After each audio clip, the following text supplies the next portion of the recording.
racismo existe até os dias de hoje? Olá, estamos aqui junto com a professora Sabrina Costa e o aluno Claudian Lima. Iremos falar um pouco sobre a questão do racismo. Bom, nessa roda de conversa, a gente queria saber algumas coisas sobre vocês e a gente vai fazer as perguntas agora.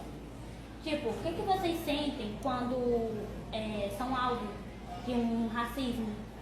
Qual a sensação de vocês?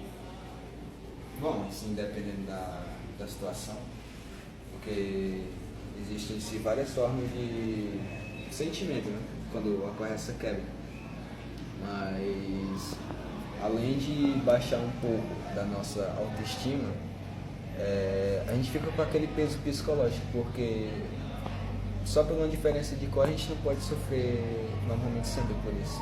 E a sociedade sempre, como é que ele fala isso? Ela tem essa quebra. Não todo mundo, mas uma parte da sociedade ainda tem esse preconceito. E tem muito esse racismo sofrido ser muito camuflado. Às vezes a gente sabe que é racismo pelo que a gente passa no dia a dia, mas as pessoas em volta elas acabam não tendo tanta consciência. E como o Claudinei falou, é muito disso, de interferir na nossa autoestima, na nosso pensamento de mundo, naquilo que a gente acha que o mundo pensa da gente. E não é diferente, não era para ser diferente, né? De uma pessoa branca para uma pessoa negra, mas acaba tendo diferenças, porque as pessoas elas têm estereótipos que são muito ligados à cor. E quando a gente acaba sentindo isso na pele, é um choque muito grande, porque a gente pensa que tá longe da gente, que acabou, que a gente não vai sofrer, e às vezes quando a gente está na situação, depois que passa, a gente, poxa, acabei de sofrer racismo.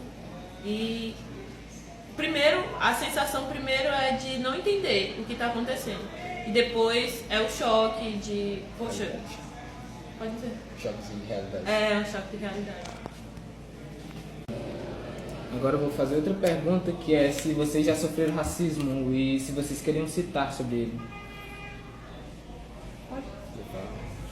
Assim, em relação a sofrer racismo, foi como ela falou, foi uma forma bem clara pra mim, mas eu acho que foi uma forma bem camuflada. Imagina você tá indo numa loja de conveniência, comprar uma roupa e tal, e você simplesmente só experimentar a roupa e ficar naquela tensão porque eles acham que você vai roubar. Também já passei por pelo isso. fato de você estar experimentando. Aí, não só pelo modo de falar, mas também a leitura facial, os olhares, o modo de expressão, tudo isso conta, né? Dá também para se entender o modo de visão da pessoa sobre a gente.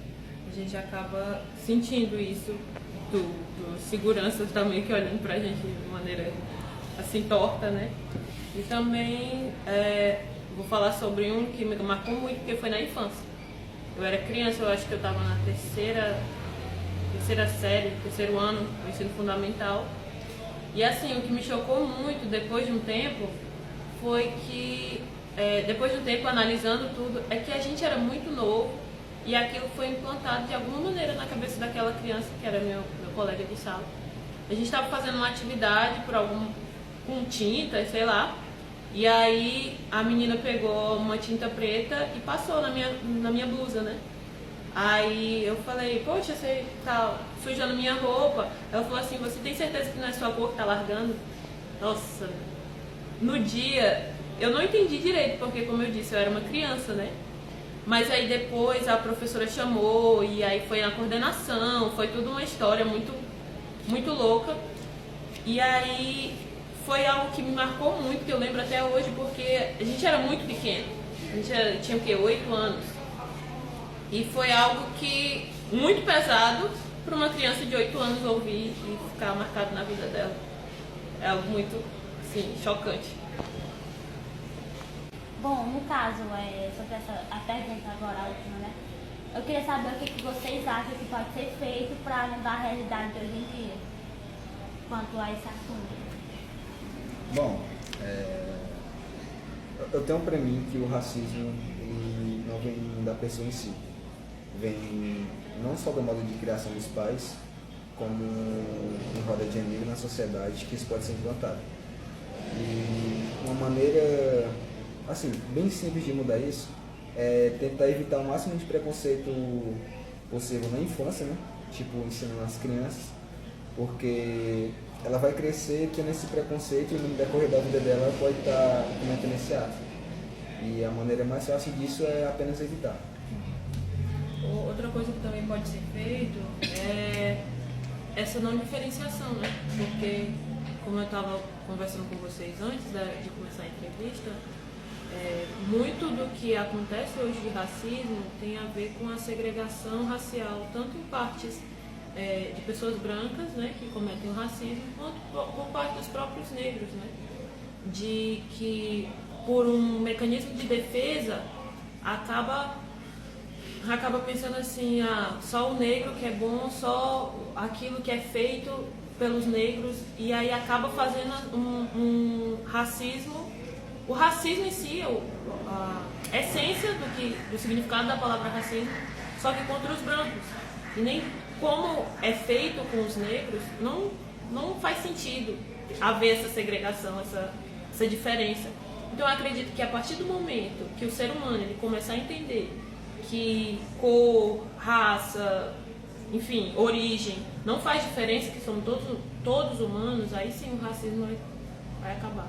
Que é quando as pessoas elas começarem a se colocar no lugar do outro e entender que todo mundo é a mesma coisa. E encerramos por aqui a nossa roda de conversa, a questão sobre o racismo, e agradecemos a eles pelas experiências que eles tiveram a contar e também agradecemos a atenção de vocês. Um assunto não muito falado, dependendo da forma que dizemos, poderá ser mal interpretado. Para uns pode ser banal vir falar sobre a discriminação racial, racismo. Não precisa me lembrar, sei bem sobre meus ancestrais. Luto pelos meus direitos e ideais porque somos todos iguais. Não importa minha religião, cor ou orientação. Eu sou negra e tenho coração, então não me chame de café ou carvão. Vou seguir minha vida, já você preste atenção. Termino dizendo, respeito acima de tudo. Mostre que você tem educação. Eu luto contra o racismo e para o racismo diga não.